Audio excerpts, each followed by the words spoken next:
রিজেন্টের সঙ্গে চুক্তির বিষয়টি জানতেন না, দাবি স্বাস্থ্যমন্ত্রী। সরকারি কাজে ব্যয় কমাতে প্রধানমন্ত্রীর নির্দেশনা।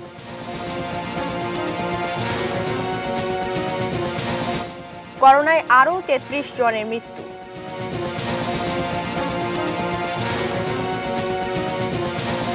সাবেক মন্ত্রী শাহজাহান সিরাজ আর নেই, কাল দাফন। ১৭ জেলায় বন্যা, আরও অবনতির আশঙ্কা।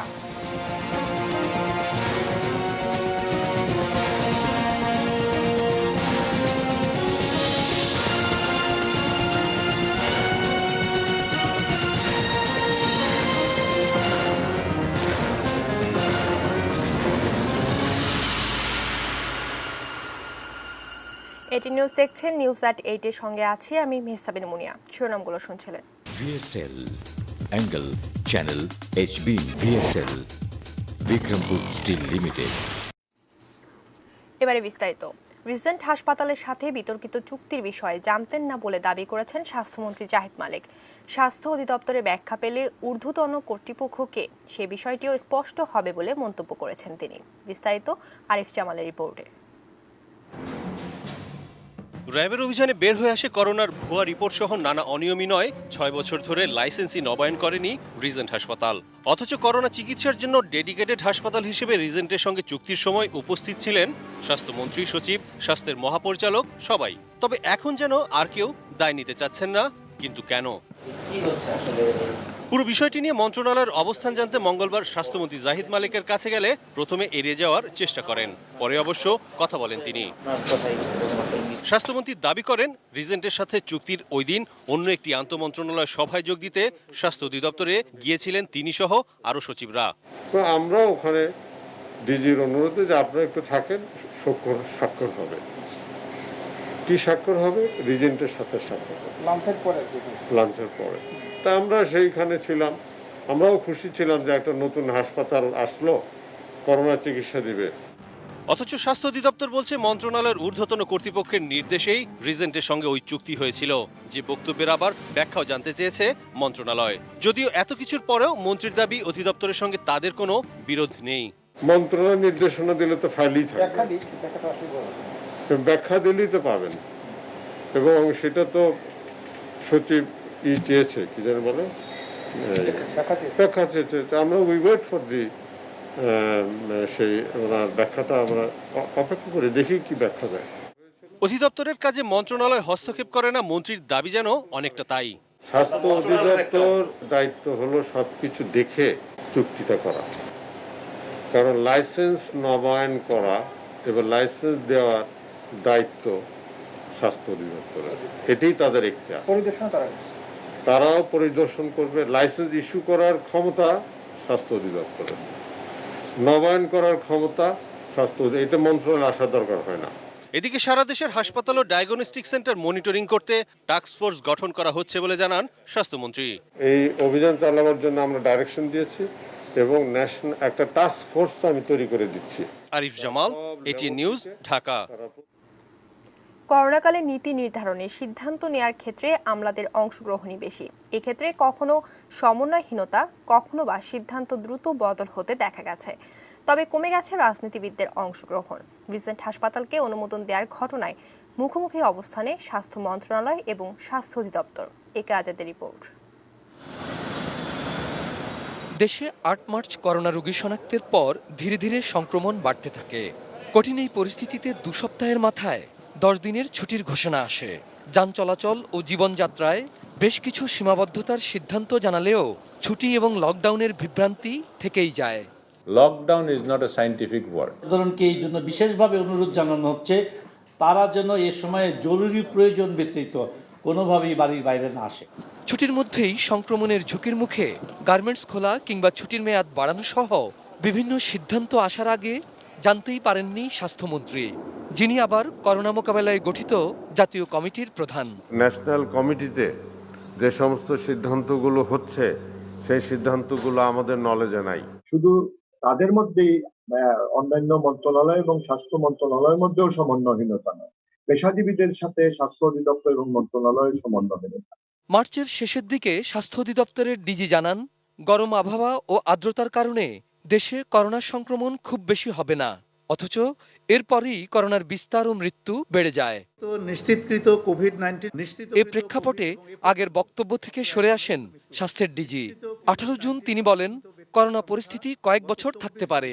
তার এই বক্তব্যে আতঙ্ক ছড়িয়ে পড়ে, বিব্রত হয় সরকার। করোনা পরিস্থিতি 1, 2 বা 3 মাসে শেষ হচ্ছে না, এটি 2 থেকে 3 বছর বা তার চেয়েও বেশি দিন স্থায়ী হবে। স্পর্শকাতর এই সময়ে দায়িত্বশীল পদে থেকে কারো দায়িত্ব জ্ঞানহীন বক্তব্য রাখা মোটেও সমীচীন না। ওবায়দুল কাদেরের বক্তব্যের পর সিদ্ধান্ত বদল করেন স্বাস্থ্যের মহাপরিচালক। আমার একটি বক্তব্যকে ঘিরে বিভ্রান্তির সৃষ্টি হয়েছে। এই অনাকাঙ্ক্ষিত ঘটনায় আমি গভীরভাবে দুঃখিত। মোহাম্মদ শাহেদের লাইসেন্সের মেয়াদ উত্তীর্ণ রিজেন্ট হাসপাতালের সঙ্গে চুক্তি করা নিয়ে বিতর্কে কাঠগড়ায় স্বাস্থ্য অধিদপ্তর এবং স্বাস্থ্য মন্ত্রণালয়। নিজেদেরকে রক্ষায় স্বাস্থ্য মন্ত্রণালয়ের ঊর্ধ্বতন কর্তৃপক্ষের উপর দায় চাপায় অধিদপ্তর। এর তাৎক্ষণিক জবাব দেয় মন্ত্রণালয় স্বাস্থ্যের ডিজিকে শোকজ করে। আমি আগেও দেখেছি যে স্বাস্থ্য অধিদপ্তর বেশ বাহাদুরি কাজ করার প্রয়াস নিয়েছেন, অর্থাৎ তারা কাউকেই তেমন তোয়াক্কা করেন না। একে আজাদ, এটিএন নিউজ, ঢাকা। সরকারি কর্মকাণ্ডে ব্যয় কমাতে নির্দেশনা দিয়েছেন প্রধানমন্ত্রী শেখ হাসিনা। জাতীয় অর্থনৈতিক পরিষদের নির্বাহী কমিটি একনেক সভায় তিনি বিদেশ ভ্রমণ, আপ্যায়ন ব্যয় সহ নানা খাতে মিতব্যয়ী হতে সরকারি কর্মকর্তাদের এই নির্দেশনা দিয়েছেন। শেরেবাংলা নগরে পরিকল্পনা কমিশনের এনএসি কক্ষে একনেক সভা অনুষ্ঠিত হয়। গণভবন থেকে ভিডিও কনফারেন্সে প্রধানমন্ত্রী এই সভায় সভাপতিত্ব করেন। 10,102 কোটি 3 লাখ টাকা ব্যয় 5টি মন্ত্রণালয়ের 8টি প্রকল্প সভায় অনুমোদন দেওয়া হয়। পরে পরিকল্পনা মন্ত্রী এম এ মান্নান ব্রিফিংয়ে এ তথ্য জানান। বলেন, একনেক সভায় প্রধানমন্ত্রী শেখ হাসিনা স্থানীয় সরকার ব্যবস্থাকে ঢেলে সাজানোর তাগিদ দিয়ে অর্থনৈতিকভাবে স্বাবলম্বী হতে বলেছেন। কিভাবে টাকা আসবে তিনি বলছিলেন, যখন তো টাকা তো শর্টেজ হবে, চালাতে হবে, মিতব্যয়ী হতে হবে, ব্যয় সাশ্রয় করতে হবে। ইতিমধ্যে সরকার গাড়ি আপনারা শুনেছেন, গাড়ি ঘোড়ার উপরে একটা নির্দেশনা এসছে, কেনা হবে না। মূল কথা হলো যে আমাদেরকে সাশ্রয়ী হতে হবে, ব্যয় কমাতে হবে। গাড়ি ঘোড়া, আবাসন, বিদেশ ভ্রমণ, ক্রয়, সকল ব্যাপারে আমাদেরকে ব্যয় সাশ্রয় করতে হবে, আপ্যায়ন, এই সকল ব্যাপারে। কৃষির যান্ত্রিকীকরণের জন্য সারা দেশে কৃষকদের অর্ধেক দামে যন্ত্রপাতি দেবে সরকার। এজন্য 3,020 কোটি টাকার প্রকল্প হাতে নেওয়া হয়েছে। প্রকল্পের আওতায় 51,300টি কৃষি যন্ত্রপাতি বিতরণ করা হবে। করোনার স্বাস্থ্য সংকটের পরেই পুরো বিশ্বের সামনে আসছে কর্মসংস্থান আর খাদ্য সংকট। সংকট সামলাতে বাণিজ্য আর কৃষিতে প্রণোদনা প্যাকেজ ঘোষণা করে সরকার। কেউ যেন এতটুকু জমি ফেলে রাখে, এক খণ্ড জমিও যেন বাদ না যায়। তরি তরকারি, ফল মূল যা হোক সব কিছু উৎপাদন করা, এমনকি ঘরের ভিতরে আপনি যে যা পারেন নিজেরাই আপনার নিজের বাড়িতে, বাড়ির আঙিনায় যেখানে পারেন চাষ করবেন। প্রধানমন্ত্রী সেই আহ্বানের অংশ হিসেবে জাতীয় অর্থনৈতিক নির্বাহী কমিটি একনেক সমন্বিত ব্যবস্থাপনার মাধ্যমে কৃষি যান্ত্রিকীকরণ প্রকল্প অনুমোদন করেছে। প্রকল্পের আওতায় 3 পার্বত্য জেলা বাদে দেশজুড়ে জমিতে চাষ, বীজ বোনা আর ফসল তোলার খরচের 50% দিবে সরকার। হাওড় ও লবণাক্ত অঞ্চলে এই ভর্তুকি দেওয়া হবে 70% পর্যন্ত। কৃষক নির্বাচন করা হবে স্থানীয় কৃষি অফিসারের মাধ্যমে। প্রকল্পের আওতায় মোট 350টি ব্যাচে প্রায় 20,000 কৃষক ও কৃষি উদ্যোক্তাদের প্রশিক্ষণ দেওয়া হবে। সেই সাথে সমন্বিত খামারগুলোতে বিনামূল্যে দেওয়া হবে 1,240 মেট্রিক টন বীজ। প্রকল্পের আওতায় 50,000 কম্বাইন্ড হারভেস্টার দেওয়া হবে কৃষকদের। এছাড়া rice transplanter, power thresher, dryer, power weeder, power sprayer, potato ridger ও মেইজ শেলার মেশিনের মতো কৃষকদের নানা আধুনিক যন্ত্র ব্যবহারে উদ্বুদ্ধ করা হবে। এগুলো সঠিক ব্যবহার করা গেলে একর প্রতি উৎপাদন খরচ 5,000 থেকে 1,000 টাকা কমিয়ে আনা সম্ভব। সেই সাথে সময় বাঁচবে 70 থেকে 82%। বগুড়াতে কিছু কোম্পানি আছে, সিলেটে আছে, তারা যন্ত্র বানায়। মাননীয় প্রধানমন্ত্রী বলছেন এই সকল যন্ত্র যারা স্থানীয় বানায় সেগুলো আমরা দেখতে পারি, তাদেরকে উৎসাহ দেওয়া দরকার। বিদেশি যন্ত্র যেগুলো আনা হচ্ছে এইগুলো ধীরে ধীরে আমরা স্থানীয়ভাবে সংযোজন করতে পারবো। দেশে বিদ্যমান যে আবাদি জমি রয়েছে তার জন্য ধানের বীজ বোনায় রাইস ট্রান্সপ্লান্টারের প্রয়োজন 2 লাখ, ধান কাটার যন্ত্র রিপারের চাহিদা 1 লাখ, যদিও এই যন্ত্র রয়েছে দেশে মাত্র 5,000। ঘন্টায় 2.5 বিঘা ধান বোনার জন্য যে পিটিও সিডার মেশিন রয়েছে তার চাহিদা 1 লাখ, কিন্তু দেশে রয়েছে মাত্র 2,500। দেশের 1% জমিও পুরোপুরি যান্ত্রিকীকরণের আওতায় আসেনি এতদিনে। সাদাত হাবিবি সেতু, এটিএন নিউজ, ঢাকা। যাচ্ছি করোনা প্রসঙ্গে, জানাবো worldometers.info অনুসারে বিশ্বের সর্বশেষ করোনা পরিস্থিতি।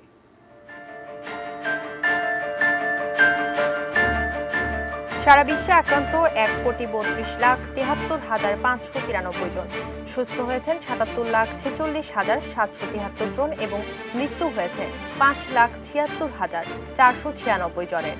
বাংলাদেশে আক্রান্ত 1,90,057, সুস্থ হয়েছেন 1,03,227 জন এবং এ পর্যন্ত মৃত্যু হয়েছে 2,424 জনের।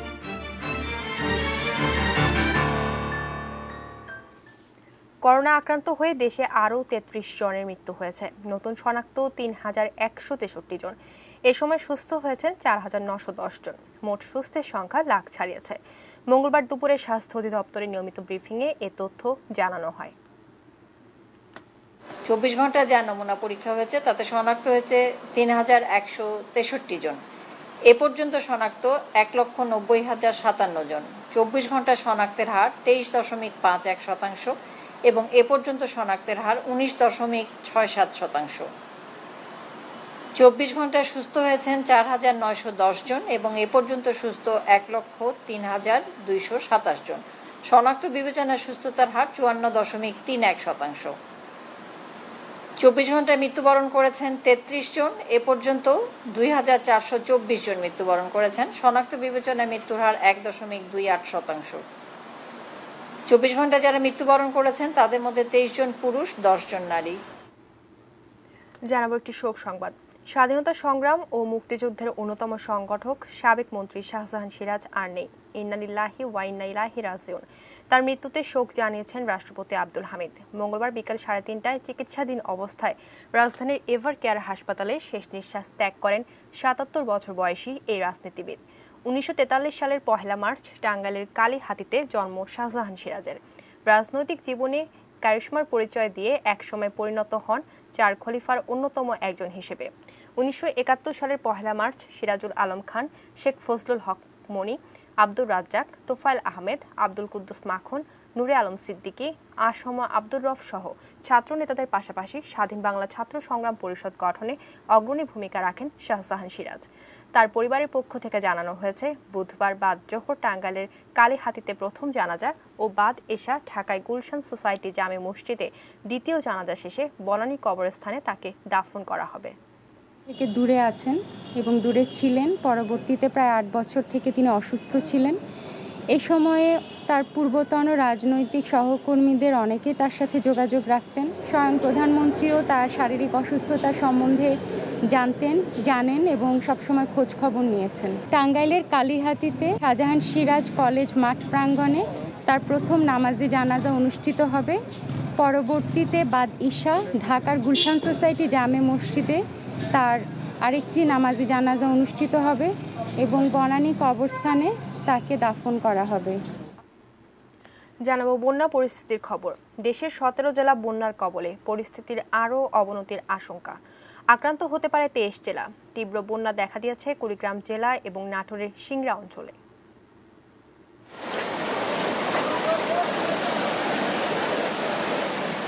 বন্যা পূর্বাভাস কেন্দ্র বলছে কুড়িগ্রাম জেলা এবং নাটোরের সিংড়া এই দুটি এলাকা এখন তীব্র বন্যা কবলিত। আরও 14টি জায়গায় বন্যা পরিস্থিতি বিরাজ করছে। মঙ্গলবার সচিবালয়ে এক সংবাদ সম্মেলনে দুর্যোগ ব্যবস্থাপনা প্রতিমন্ত্রী জানান, বন্যা কবলিত জেলার সংখ্যা এখন 17। বন্যা আক্রান্ত জেলার সংখ্যা হল 17টি। মোট বন্যা আক্রান্ত ইউনিয়নের সংখ্যা 464টি। মোট পানিবন্দী পরিবারের সংখ্যা 2,94,000। মোট বন্যায় ক্ষতিগ্রস্ত লোক সংখ্যা 14,57,827।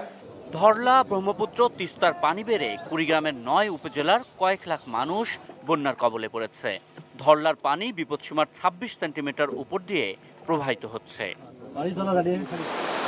98-এর বন্যার মতো ভয়াবহতার আশঙ্কায় তিস্তা পাড়ের মানুষ। কুড়িগ্রামের পাশাপাশি রংপুর এবং নীলফামারীর মানুষও আছেন বিপদে। কুড়িগ্রামের কাউনিয়া, পীরগাছা, গঙ্গাচড়ায় অনেক এলাকা প্লাবিত হয়েছে। নীলফামারীর ডালিয়া পয়েন্টে তিস্তার পানি কিছুটা নামলেও এখনও বিপদসীমার 52 সেন্টিমিটার উপর দিয়ে প্রবাহিত হচ্ছে। পঞ্চগড়ে করতোয়ার পানি প্রবাহিত হচ্ছে বিপদসীমার 70 সেন্টিমিটার উপর দিয়ে। নাটোরে সবকটি নদী এবং খাল বিলের পানি বেড়ে গেছে। বন্যা পূর্বাভাস কেন্দ্র বলছে ব্রহ্মপুত্র, যমুনা এবং পদ্মা নদীর পানি আগামী 72 ঘন্টা পর্যন্ত বাড়তে পারে।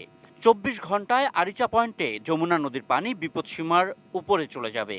ধরলা ও তিস্তার পানি কিছুটা কমলেও কুড়িগ্রাম, গাইবান্ধা, সিরাজগঞ্জ, টাঙ্গাইল এবং ঢাকা নিম্নাঞ্চল সহ 14 জেলার বন্যা পরিস্থিতির অবনতি হবে। এটা অগাস্ট মাসের প্রথম সপ্তাহ পর্যন্ত বন্যাটি থাকবে। 23টি জেলা বন্যা কবলিত হবে। মেঘালয়ের চেরাপুঞ্জি, আসাম, তারপরে হলো ত্রিপুরা এবং চীন, নেপাল, সে এই পানিগুলো গড়িয়ে উজান থেকে এসে আমাদের উত্তর পূর্বাঞ্চল নদীগুলোতে প্রবেশ করবে, যার ফলে আমাদের এই প্লাবিততা হবে।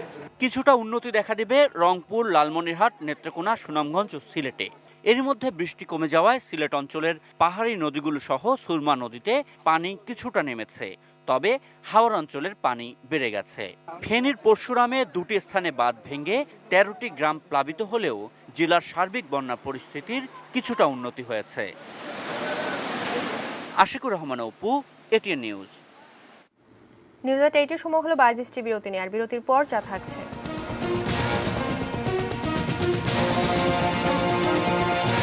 শাহিদকে গ্রেফতারে দেশ জুড়ে অভিযান।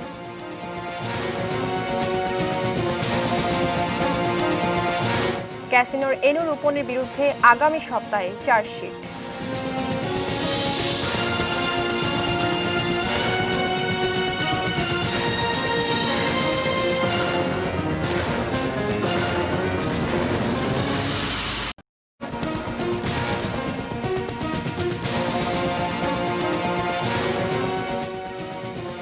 রিজেন্টের সঙ্গে চুক্তির বিষয়টি জানতেন না, দাবি স্বাস্থ্যমন্ত্রীর। সরকারি কাজে ব্যয় কমাতে প্রধানমন্ত্রীর নির্দেশনা।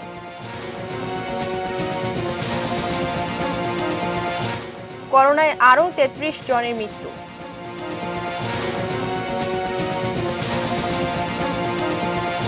সাবেক মন্ত্রী শাহজাহান সিরাজ আর নেই, কাল দাফন। 17 জেলায় বন্যা, আরও অবনতির আশঙ্কা।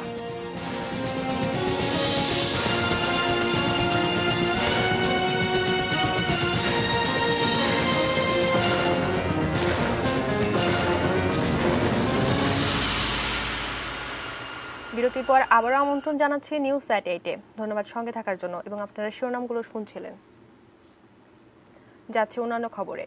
সাবেক রাষ্ট্রপতি ও জাতীয় পার্টির প্রতিষ্ঠাতা হোসেন মোহাম্মদ এরশাদের প্রথম মৃত্যুবার্ষিকী আজ।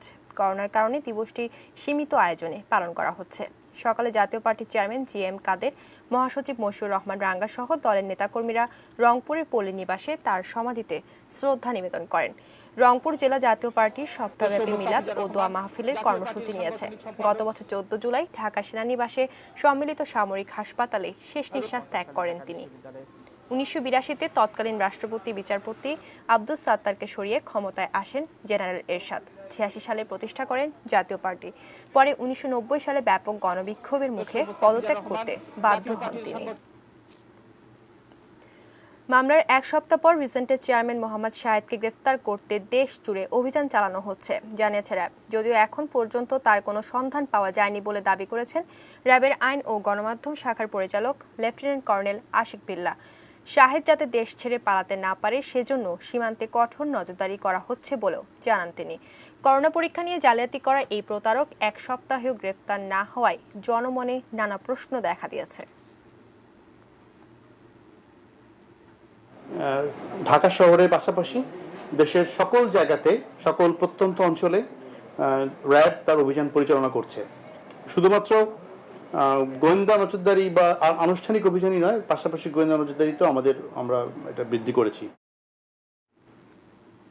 করোনা চিকিৎসার নামে প্রতারণায় অভিযুক্ত রিজেন্ট হাসপাতালের মালিক ও রিজেন্ট গ্রুপের চেয়ারম্যান মোহাম্মদ শাহেদের অনিয়ম ও দুর্নীতি অনুসন্ধান শুরু করেছে দুর্নীতি দমন কমিশন দুদক। মঙ্গলবার দুদকের প্রধান কার্যালয় থেকে অনুসন্ধান দলের প্রধান উপপরিচালক আবু বকর সিদ্দিকের সই করা তলবি চিঠি স্বাস্থ্য অধিদপ্তরের মহাপরিচালক ও বাংলাদেশ ব্যাংকের ফাইন্যান্সিয়াল ইন্টেলিজেন্স ইউনিট BFIU এ পাঠানো হয়েছে।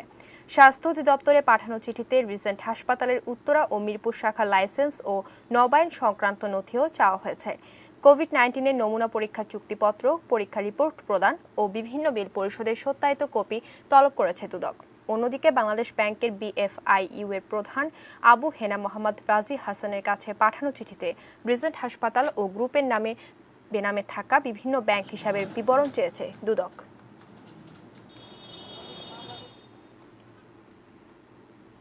আগামী সপ্তাহে ক্যাসিনো ব্যবসায়ী 2 সহোদর এনু ও রূপনের 4 মামলার চার্জশিট দেবে সিআইডি। এছাড়া ক্যাসিনো ব্যবসায়ী এই 2 ভাইয়ের পথপ্রদর্শক এবং ওয়ান্ডারার্স ক্লাবের সেক্রেটারি জয়গোপাল আটক হয়েছেন তাদের হাতে। এই 2 ভাইয়ের উত্থানের পেছনে আর কাদের হাত রয়েছে খতিয়ে দেখছে সিআইডি। জয়গোপাল সরকার, যার পরিচয় স্বর্ণ ব্যবসায়ী, তবে ওয়ান্ডারার্স ক্লাবের সেক্রেটারি হিসেবে তার হাত ধরেই ক্যাসিনো ব্যবসায় আসে 2 ভাই এনামুল হক এনু এবং রূপন ভূঁইয়া। জুয়া মূলত এনু রূপনের পারিবারিক ব্যবসা। তাদের বাবাও সদরঘাটে জুয়া চালাতেন। লোক দেখানো অ্যালুমিনিয়াম শীটের ব্যবসা ছিল তাদের। 2007 সাল থেকে ক্লাবে অন-10 আকারে শুরু হওয়া জুয়া 2014 সালে তাদের হাত ধরে ক্যাসিনোতে রূপ নেয়। 2007 সাল থেকে ওয়ান্ডার্স ক্লাবে 110 নামক খেলা প্রথম প্রচলন শুরু হয়। 10 বছরের এই ক্যাসিনোর মাধ্যমে অবৈধ সম্পদের পাহাড় গড়ে এই 2 ভাই। প্রায় 20টা বাড়ির সন্ধান আমরা পেয়েছি, 128টা ফ্ল্যাট পাওয়া গেছে, জমি 25 কাঠা, এখনো জমির হিসাবটা আমরা এখনো নিচ্ছি, আর হলো 91টি ব্যাংক অ্যাকাউন্ট এই 2 ভাইয়ের নামে আছে, যেখানে এখন স্থিতি আছে 19 কোটি টাকা, এবং আমরা ট্রানজ্যাকশন যেটা পেয়েছি প্রায় 200 কোটি টাকার উপরে। অর্থ পাচারের মামলায় এনুরূপন সহ 51 জনের বিরুদ্ধে আগামী সপ্তাহে চার্জশিট দেবে সিআইডি। পরবর্তী সময়ে আমরা কিছু ইনকোয়ারি আবার চালু করব মানি লন্ডারিং রিলেটেড, এবং সেখানে নতুন নতুন মামলাও কিন্তু সৃজন হতে পারে। আর একটা যে মামলা যেটা বাকি থাকলো সেটা এই মাসের মধ্যেই আমরা শেষ করার জন্য মোটামুটি আমরা সিদ্ধান্ত নিয়েছি। 2019 সালের 24 সেপ্টেম্বর এনামুল হক এনু এবং রূপন ভূঁইয়ার পুরান ঢাকার বাসায় অভিযান চালিয়ে 5 কোটি টাকা এবং 7.5 কেজি স্বর্ণ উদ্ধার করা হয়।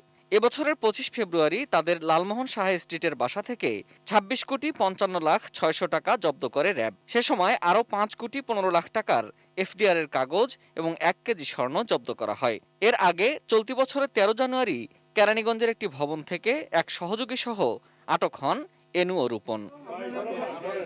Ferdous Rahman, ATN news, Dhaka. News at 8-এ আরেকবার নিচ্ছে বাজদৃষ্টি বিরতি। বিরতির পর যা থাকছে: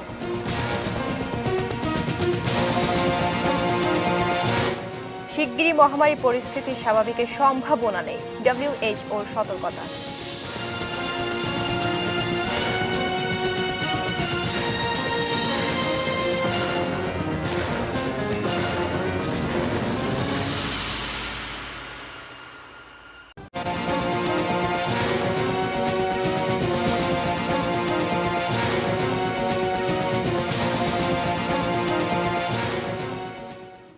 বিরতির পর আরও একবার আমন্ত্রণ জানাচ্ছি নিউজ এট 8-এ। জানাবো সোশ্যাল ইসলামী ব্যাংক লিমিটেড বাণিজ্য সংবাদ।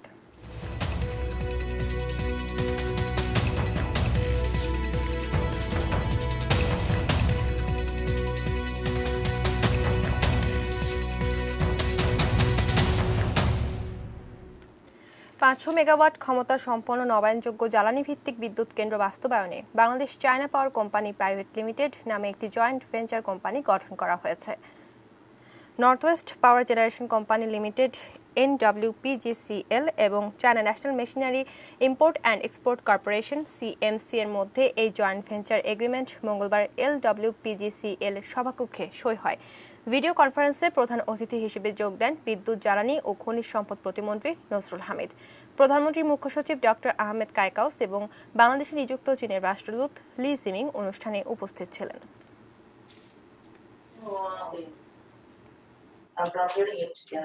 এই তো আছি।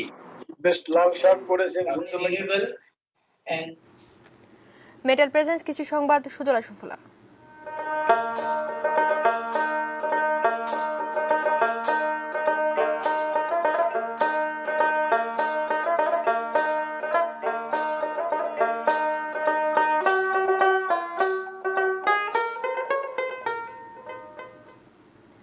অনাবৃষ্টির কারণে হবিগঞ্জে এবছর লটকনের ফলন কিছুটা কম। করোনার কারণে পাইকারি ক্রেতাও তেমন আসছে না। জেলার লটকন চাষিরা পড়েছেন লোকসানের শঙ্কায়। একসময় জংলি ফল লটকনের এখন বেশ কদর। বাণিজ্যিক চাষ হচ্ছে সুস্বাদু ও পুষ্টিগুণ সম্পন্ন ফলটির। তেমনি বাড়ির পাশে পতিত জমিতে বাগান গড়ে তুলছেন হবিগঞ্জের চুনারুঘাট সীমান্তবর্তী গাজীপুর ইউনিয়নের কেদারটি গ্রামের জালাল উদ্দিন খান। ছোট এ ফলটি ভিটামিন B2, ক্যালসিয়াম, ফসফরাস, লৌহসহ বিভিন্ন খনিজ উপাদানে ভরপুর, যা এই করোনাকালে খুবই উপকারী ফল। তবে এই করোনায় এনেছে লোকসানের সংখ্যা, পরিবহনের সমস্যা, আসছেন না পাইকাররা। তবে লটকান চাষিদের দরকারি সহযোগিতার আশ্বাস দিচ্ছে কৃষি দপ্তর।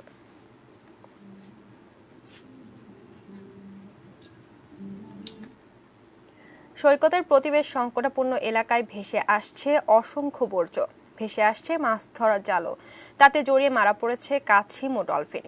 কেন এই পরিবেশ বিপর্যয়? কক্সবাজার থেকে সহকর্মী অর্পণ বড়ুয়া রিপোর্ট। হতবাক কক্সবাজারবাসী। রোববার রাত থেকে হঠাৎ করে এই সৈকতে আসছে প্লাস্টিকের নানা জিনিস, কাচের বোতল, পরিত্যক্ত ড্রাম, দড়ি, নাইলনের জালও। এতে আটকা পড়ে মারা যাচ্ছে কচ্ছপ সহ বিভিন্ন সামুদ্রিক প্রাণী। কলাতলির সুগন্ধা থেকে দরিয়ানগর এই 10 কিলোমিটার সৈকত জুড়ে এমন দৃশ্য উদ্বিগ্ন চোখে দেখছেন কক্সবাজারের মানুষ। এই করোনাকালে কর্মহীন মানুষ বর্জ্যের মধ্যে মূল্যবান জিনিস খুঁজতে সৈকতে ভিড় করছে, আর সচেতন মানুষ সাহায্য করছে আটকে পড়া কাছিমকে সাগরে ফিরে যেতে। গায়ে কিংবা হাতে এখানে পা ছিঁড়ে গেছে, এরকম অনেকগুলো আহত কাছিম দেখেছি, এবং তার পাশে মৃত্যু যে ডলফিনগুলো দেখেছি। অনেক কিছু পাওয়া যাচ্ছে, কিন্তু গোপনে কোনো দামিগুলো গোপন হয়ে যাচ্ছে। আমাদের কথা হলো হঠাৎ এই আবর্জনা কেন হলো? পরিবেশ কর্মীরা বলছেন বিদেশি জাহাজ থেকে সমুদ্র সীমায় এসব ফেলা হয়ে থাকতে পারে, কিংবা কারণ হতে পারে গভীর সমুদ্রে কোনো প্রাকৃতিক দুর্যোগ। বর্জ্যের সাথে ভেসে আসা অন্তত 20টি কাছিমের মৃত্যু হয়েছে। গত রাত থেকে আমরা প্রায় 100টির মতো কাছিম উদ্ধার করে আমরা সাগরে ফেরত পাঠিয়েছি, এবং আরো 20টির মতো কাছিম বিভিন্ন পয়েন্টে মৃত্যুবরণ করেছে। যে 120 কিলোমিটারের সামুদ্রিক জীববৈচিত্র্যগুলো রক্ষা করা উচিত বলে মনে করছি। হঠাৎ কেন সৃষ্টি হলো এমন উদ্বেগজনক ঘটনা? কারণ উদ্ঘাটনে তদন্ত কমিটি করেছে জেলা প্রশাসন। বিভিন্ন স্থানে ময়লা পরিষ্কার করা হবে এবং এটাকে আরো কিভাবে ত্বরান্বিত করা যায় এত দীর্ঘ এরিয়ায় সেই ব্যবস্থা গ্রহণ করা হবে। প্রয়োজনে বিভিন্ন উপজেলা পর্যায়েও যদি এরকম ময়লা পাওয়া যায়, যেটা খুব দীর্ঘ একটি সৈকত 120 কিলোমিটার, সেসব জায়গায় ব্যবস্থা গ্রহণ করা হবে। ধারণা করা হচ্ছে এই কদিনে অন্তত 2000 টন বর্জ্য উপকূলে ভেসে এসেছে। সামুদ্রিক পরিবেশ এবং প্রাণবৈচিত্র্যের ব্যাপক ক্ষতির আশঙ্কা করছেন সচেতন মহল। অর্পণ বড়ুয়া, এটিএন নিউজ, কক্সবাজার। দেশের বাইরের খবর।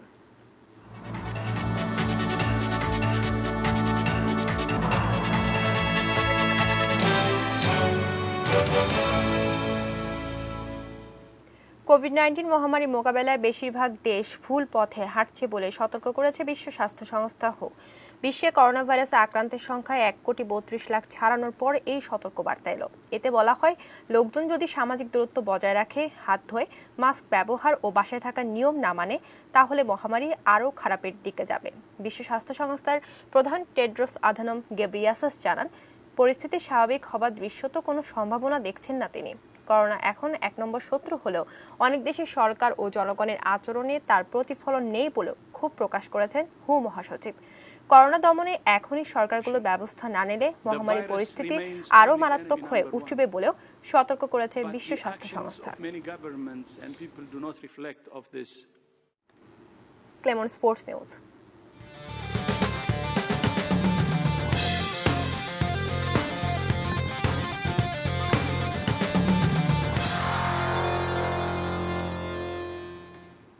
দশ বছরের পুরনো দুর্নীতি মামলা জিতেছে ভারতীয় ক্রিকেট বোর্ড BCCI। ফলে 850 কোটি রুপিও পাচ্ছে সৌরভ গাঙ্গুলির বোর্ড।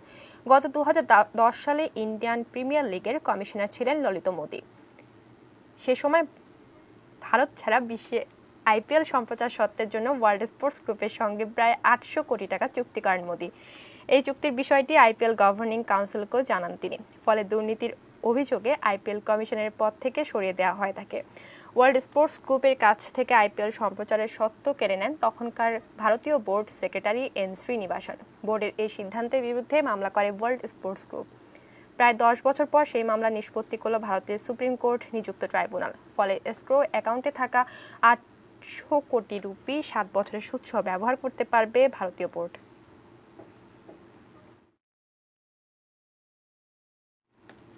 শেষ করব নিউজ এট 8, তবে তার আগে এক নজরে শিরোনামগুলো জানিয়ে দিচ্ছি আরও একবার।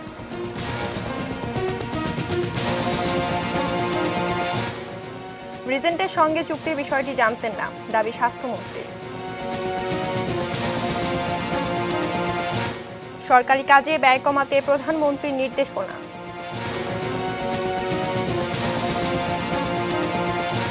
করোনায় আরও 33 জনের মৃত্যু।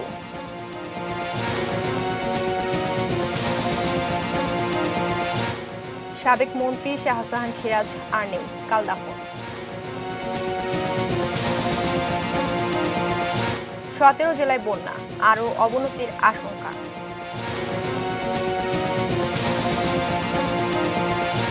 শাহিদকে গ্রেপ্তারে দেশ জুড়ে অভিযান।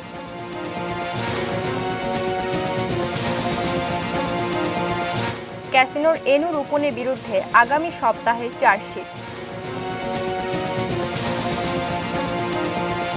শিগগিরই মহামারী পরিস্থিতি স্বাভাবিকের সম্ভাবনা নেই, WHO সতর্কতা।